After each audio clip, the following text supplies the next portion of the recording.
they'll go back and do their homework this next season. And right, we'll move on see. next. Let's see what the men's have. This is the K-4 500-meter final again, and this is going to be, I'd say, Spain or Germany, but possibly the others come into it. Well, they're all in the final. Yeah, look, there's a little bit of a head breeze blowing here. It looks relatively direct, which is going to be fair across the course. 5 seconds for your boys. Yeah, look, these boys, fantastic to get them into the final. They had such a great semi-final yesterday and pushed through for that third place, that last place in the final. Bit of a cheer going on in the background from the Portuguese with Silva, Ribeiro, Baptista and Varela, all well-known names. Very well-known names. Emmanuel Silva, probably one of the more famous paddlers and perhaps athletes in the country. Very, very popular. They'll get out fast. POSTRIGAI knows what it's like to go fast in a crew boat. Yeah, he was the leader of the K2 200 in London that won the gold. In front of me and Steve, in fact, we were in that race. Spain looking really good. CRAVIOTTO, WALZ, TORO just got engaged, and GERMADE. So they're all Olympians, aren't they? They're all proven winners. Oh yeah, big time. World champions, Olympic champions. The 3 front seats of that boat are gold medalists from Rio. RENDSCHMIDT, LIEBSCHER, RAUHE, LEMKE. Again, it seems to be a formula that's clicked. Yeah. Ronnie, anything that Ronnie touches turns to at least a podium finish. He's incredible at producing medals, that guy.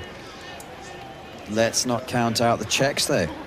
Should we go the Hungarians? Sorry, briefly first. Let's not count out, because they got DUDÁS the Giant, MOLNÁR world champion, TÓTKA world champion, and KULI, so they're really good. We need to do some catching up here. The Czechs. The Czechs, the Slovaks. Watch them in the back end. The Slovaks again. They're a great teamboat nation, and they'll push through the middle. And then the French, slightly lighter crew, slightly less experienced. But there's Hubert in set 2 will be very experienced and push them home. Guillaume Berger yesterday was going in the K2 1000. I think that's not a finalised crew yet. What a lineup! It's going to be certainly a sharp race at the front end. Wait for the pink boat to jump out. Is your boat finalised yet, or is it just a case of it changes a fair bit? Yeah, look, we're certainly still in the formulation stage of the best boat for Australia, and but this is a very new crew, and very excited to see how they go.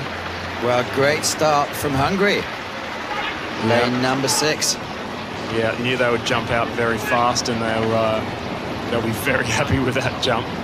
Germany with the black tip boat can stand out there easily, and we'd expect some real action from the muscular, experienced Spanish athletes as well in lane number 4.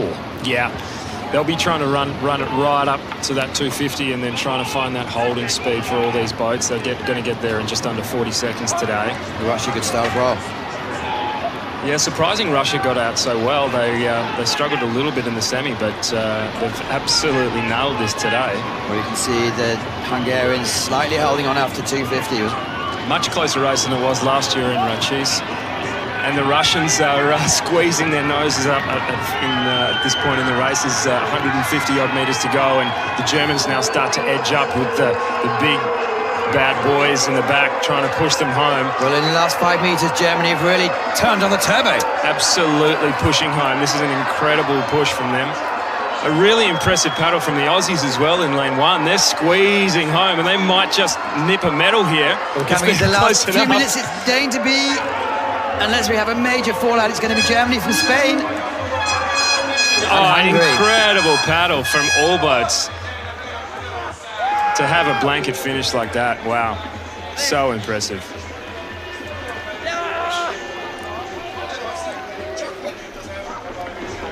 Wow. Clear win from the Germans there. That's a very impressive paddle. Both under 120 seconds. 5, 4, 6, and 1 to the boat control. 5, 4, 6, and 1. And with confidence, that must give them a good boost going into the winter season. Absolutely. I mean, they'll be trying to fine tune what happened through the race and try and gap the field even more. But wow, really impressive there from the Germans. That's back-to-back victories. We don't see that too often, apart from if you're Germans, because they I think the CT 1000 did that as well. Yep. Sebastian Brendel, another one, a gold medal machine. Yeah, they've got something going right, haven't they? They certainly have, because the women of WALZ are keeping up there. Yeah. And Australia have a couple of words about how good they are. Yeah, look, that was such an impressive battle from the Aussie boys in lane 1. They knew they had everything to gain from this race, and they've absolutely pushed home like a steam train. Really efficient paddling through the middle of the race, and I mean, wow, they'll be super stoked with that.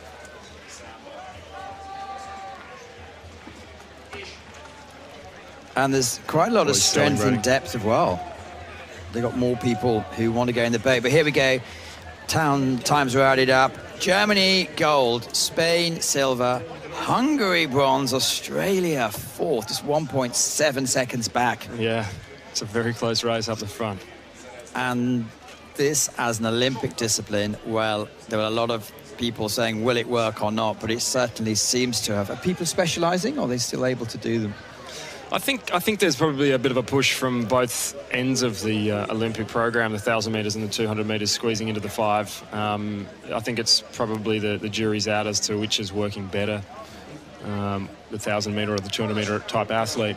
And I think it's going to be a bit of a blended program going forward. The Spanish have certainly specialised. It seems like Saúl and Toro in the front of that boat, along with GERMADE and WALZ, have certainly, 500 metre work is bread and butter for them. Those boys crucially seem to enjoy themselves together. Yeah, it's great seeing them have fun. Are they going to make it together without falling out? No, very impressive paddle. Just takes that level of maturity through the middle of the race just to settle the boat enough so that you can actually push it home. How do you work out who goes in which position?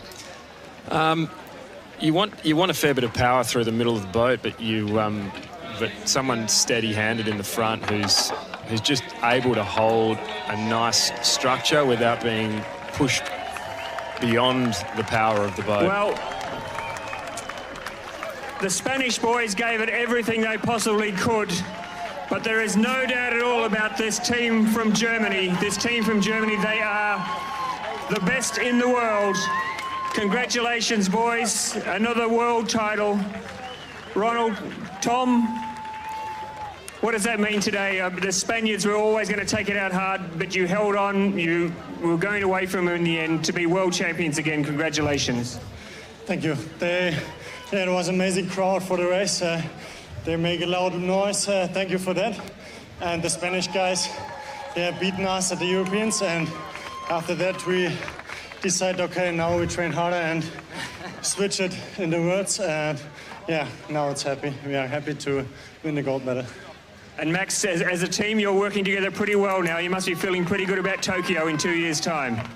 Yes, Tokyo is a little bit time. So we have some hard winters. And today, it was really good.